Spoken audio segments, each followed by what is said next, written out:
Okay, everyone. Hello. Good morning. So my name is Eduardo Camara. I work at Betaí. We're one of the biggest accelerators in Portugal and in Europe. We work a lot with entrepreneurship in several types and sizes of companies, but mostly focused in tech. We're pretty happy to be here in this event.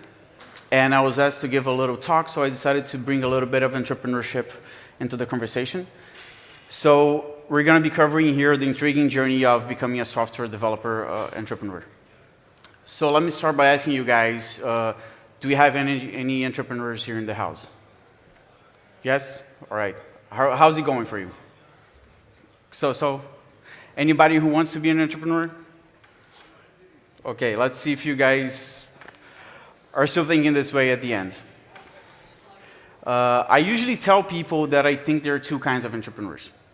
You have the crazies, and you have the people who have no idea what they're doing. So I find as well that being an entrepreneur is one of the best learning experiences and journeys of self-discovery that you can have. And here we're going to be covering about 14 learning experiences and 5 self-discoveries that you can go through in the beginning phase of building your startup. And we're probably going to kick off with what is the most important and the hardest lesson of all. And it's so important that it's not even a lesson. We're going to kick off with the self-discovery. And the faster you learn this, the better your life is going to be. So the best way to know that you got off on the right foot in your entrepreneurial journey is to quickly come to the first self-discovery, which is, apparently I'm wrong more often than I thought. Being an entrepreneur is about getting 99% of your time no, and hoping to get 1% yes and get this as fast as you can. And if you realize this soon enough, and when you do realize this, it's going to feel like a punch in the mouth. And by this, I get reminded of Mr. Tyson's famous quote that everybody has a plan until they get punched in the mouth. And then usually we mess up even more, like Tyson biting Holyfield. But I kind of envy developers as well, because you guys have the ability to build your ideas into reality. And you have the entrepreneurial spirit. You have the entrepreneurial spirit to build something, new things, no matter how big or complex. The stamina or stubbornness to keep at it, and the drive to do it just because you think it should be done. Well, not all of you. Some of you are lazy like the rest of us, so you don't have this drive. But these are amazing qualities, but you're also setting yourself up for a new frustration. And you know this.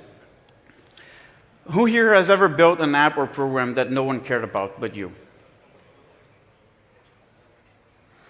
Okay. So why didn't people care about it? Anyone wants to take a wild guess why no one cared about it? Because it has no value or is useful for the others. Yeah, pretty much no one cared about it because it's not. So learning number one is not you, because it's not about you. If you're building something, you should be building for other people as well. And if you build something for yourself, you're probably going to be the only one. You're probably going to be your only user. Sure, some people got lucky doing this, but I'm pretty sure the odds of winning at this table are higher than you actually making yourself a good company that has a product that only you want. Which takes us to the learning number 2, which is one very hard thing that people don't realize, is that the truth is actually out there.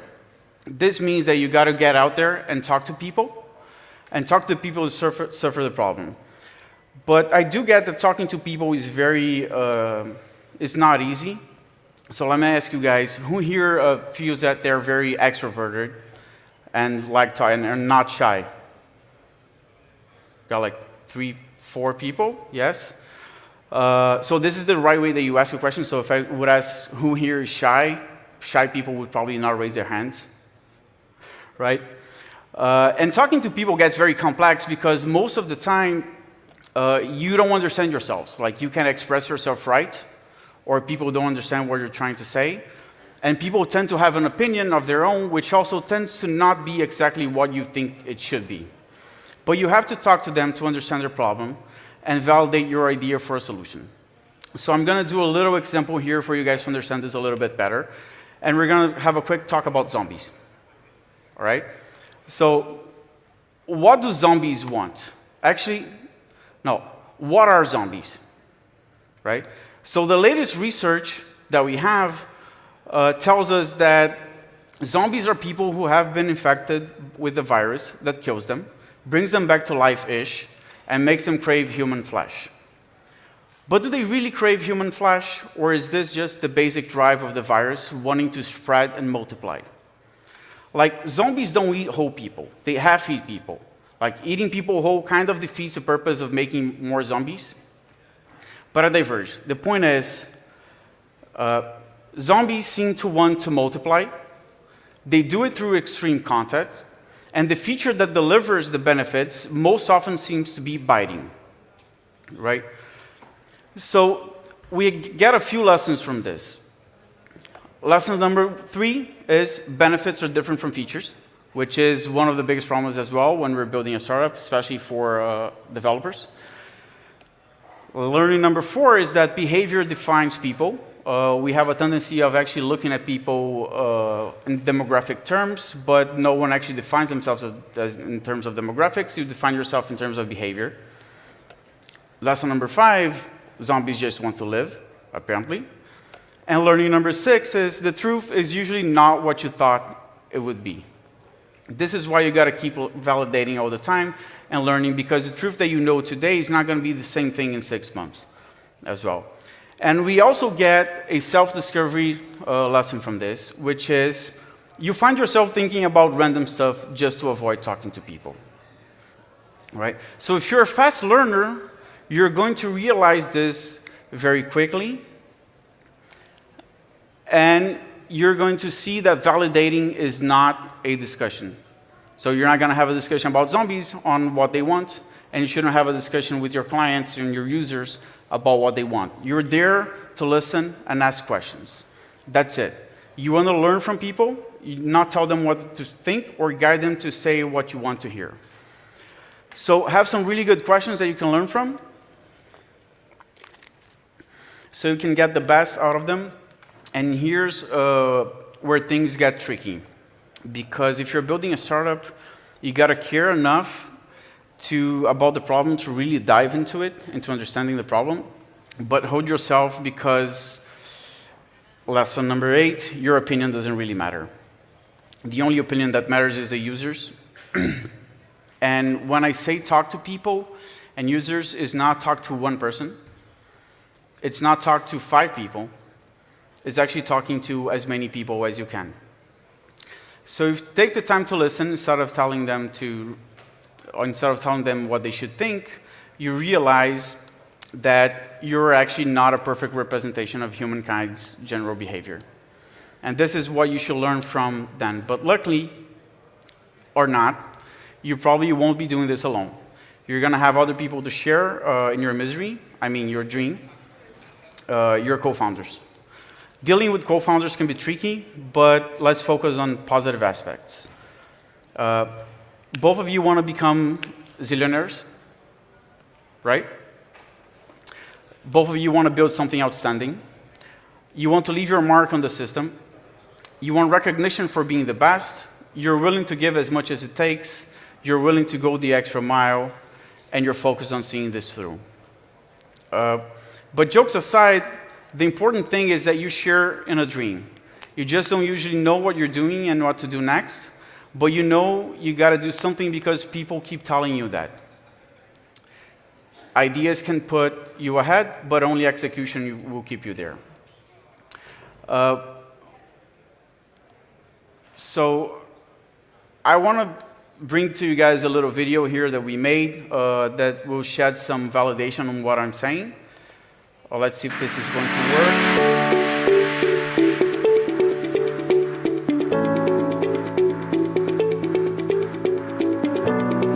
When we started everything, it was a mess. We tried to sell something that was useful for our clients, and after that we asked, okay, what you want, why you want. I'm not an English native speaker. I'm now get used to be imperfect. I who believe I can decide instinctively. But after that, I have to make myself believe this is a good choice. That's the thing I'm struggling with. Always a perfectionist, always. And I was getting nervous when I couldn't do something so good as I wanted. I focus on the parts that are missing and not on the parts that they are done and they are good. If we don't make some decision, the next day we have more decisions. Lisbon Challenge is making us thinking even faster, you know? When you have a perfect product, there's 10 competitors that do the same and they are on the market already. We need to move forward, we cannot wait. We regret more when we don't take action than when we took. When things are imperfect, it even gives joy that you can always work on them, you can improve them. Because if something would be perfect, it's boring. It's like with the things, you always dream about something and then you achieve it and it's not so amazing anymore. It's like it stops having this magic.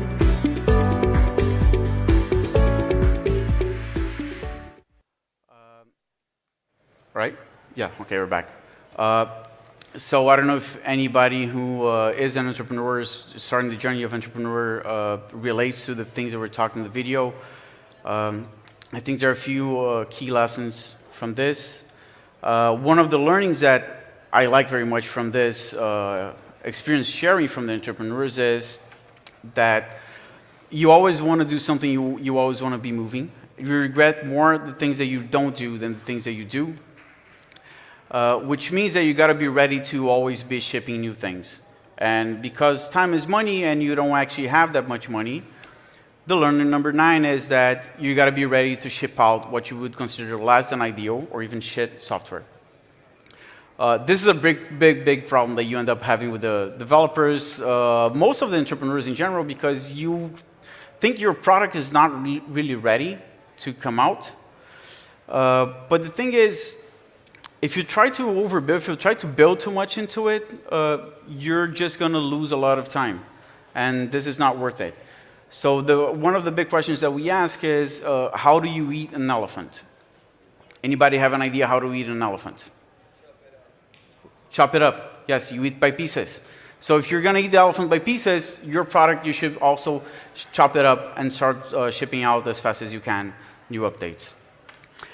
And also, because everything's going to be a mess, you're going to be producing, writing code like you've worked all your life in a clandestine sweatshop, probably.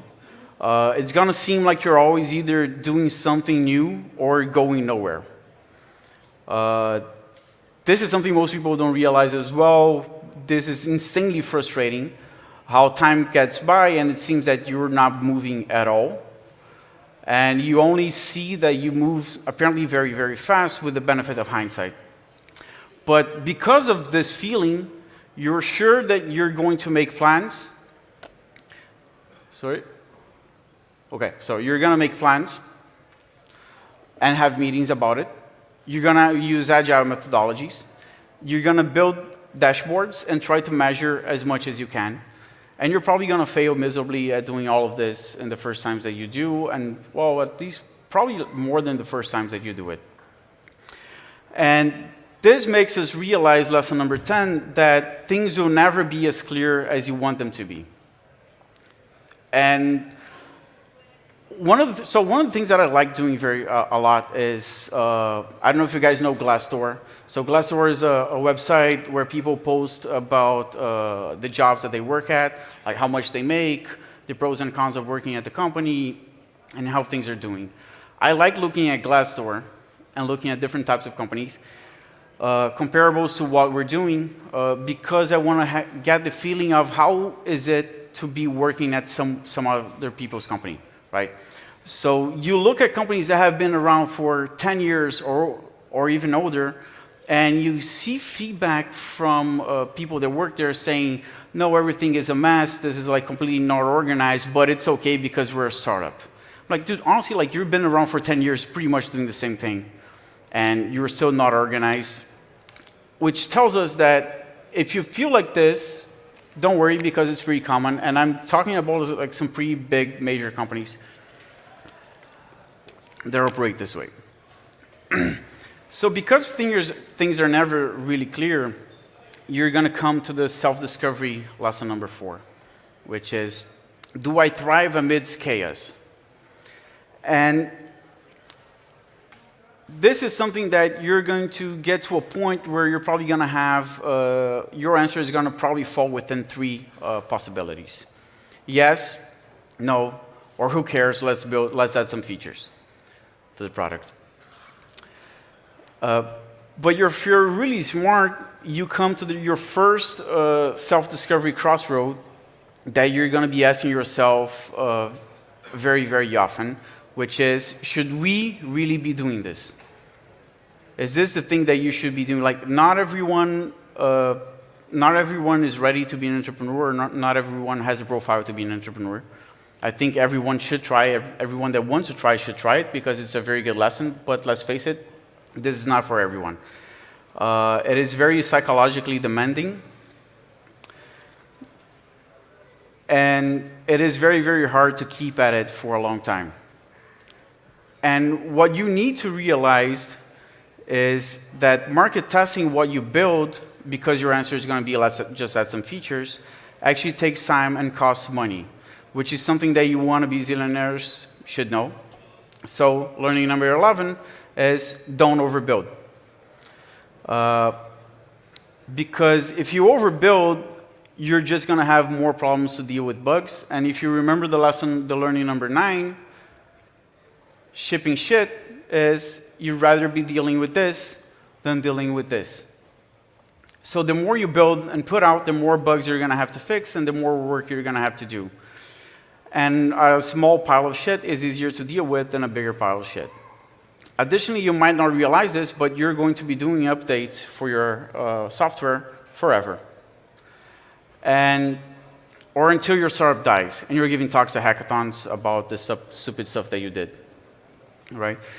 So I could say that the learning number 12, most important for you guys, is that it's not a marathon and it's a sprint. Sorry, it is a marathon, it's not a sprint.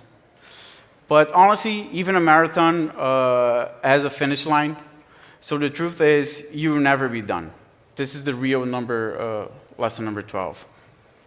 The day where you're done is the day that you either sold your company or you just closed the company. And your life will probably be either product development forever or support. And you're going to be doing support for a long time because people tend to do crazy stuff with the things that you build and put out. I don't know if anyone has had an app being used by a bunch of people. You see people doing like the craziest stuff that you could never imagine they could do. And this will break your app in so many ways that you have no idea, and people will be terrible at giving you feedback on why it's not working. But maybe you're still thinking, hey, I've got a great idea for a SaaS, AR, IoT, InsurTech solution on blockchain powered by AI, and of course people will love it. Sorry, so this would give us about 6 million valuation, and sorry to the guys who already have this idea and I just blew your big idea for a company, and I've actually seen this. Okay, this will take us to the next learning, which is going to hurt. And I was pondering if I should actually say this here at the hackathon, where people love technology. But the learning number 12 that comes from this, especially, is that you got to stop caring about technology. Don't get me wrong, I believe that technology is a tool that empowers people to build great things against all odds. But honestly, it's still a tool. It's a great message. Technology sounds awesome. But the learning experience that you need for 14 and self-discovery 5 is that it's what you do with it and the people that you do with it that matter, like sex. And this is pretty much the lessons I wanted to bring to you guys today. If you have any questions. So did you went to NA in Aveiro? Sorry? So I'm asking if you went to NA in Aveiro in 2014. No. Because one of the t-shirts they were giving away on that event was software is like sales. Even you get it right or you spend your life providing support. Okay, software is like sex. Either you get it right or you spend your life giving support. Yeah, I get it. I usually tell people that product market fit is like sex. There's no question. Either you have it or you don't. Like, if you're in doubt, you don't have it. All right, any more questions from you guys? No? All right. Okay, thank you guys for your time. Oh, you got a question here. Do you think it's possible to be an entrepreneur, but without the worry to build a business? Let's say, do you think it's possible to keep a day job and also be an entrepreneur for a medium long-term vision or a service product? By definition, no. Depends, right? If you're trying to build something that's going to really scale, no, right? The thing is, this is like the type of entrepreneur that I like the most. You have a job, you're paying your bills, you're doing your stuff, and then you see a problem that you really want to solve, and you go home and start coding and shit, I'm going to solve this problem.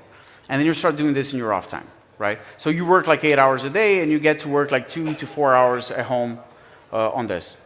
And dude, like, you're going to take a long time building this, but it's okay because most of the things that you need to realize to understand the problem that you're dealing with, they actually take time for you to understand the problem, okay?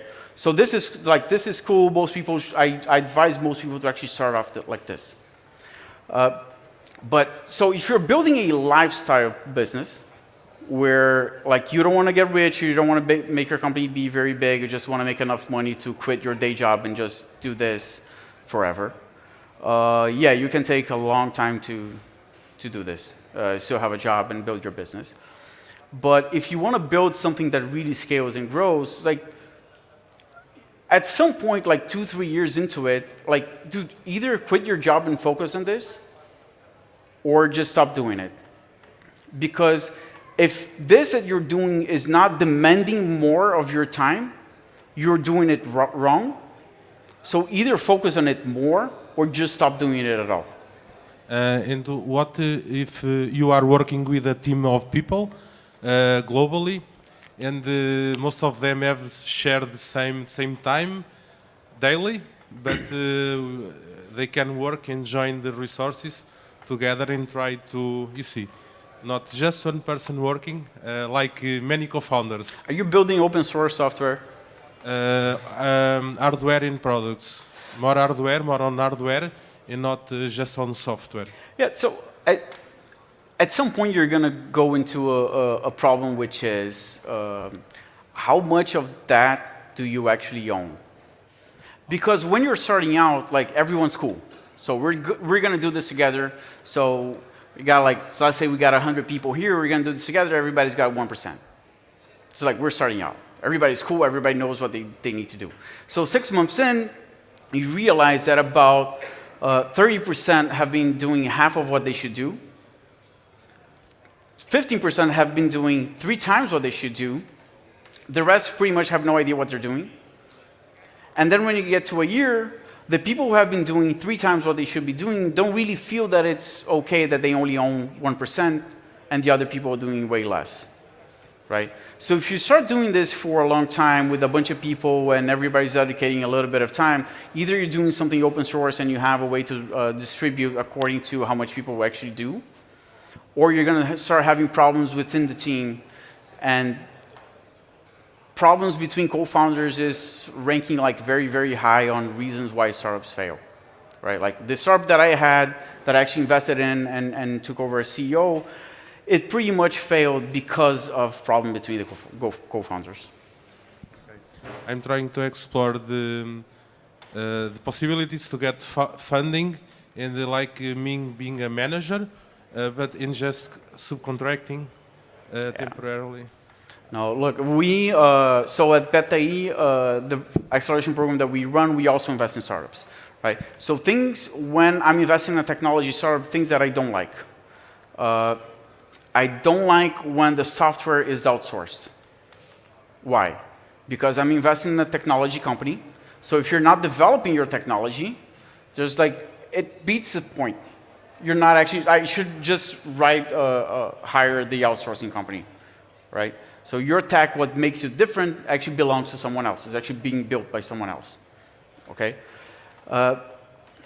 If I'm putting money into a company, like I'm okay with the entrepreneurs using the money to pay their own salaries, but like, I need to see people actually sweating for the company, not doing part-time for the company that I'm investing money.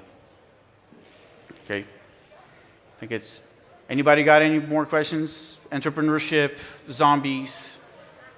I like barbecue as well, so if you got any questions about barbecues, I'm good. Anybody else? No? Okay. Thank you, guys.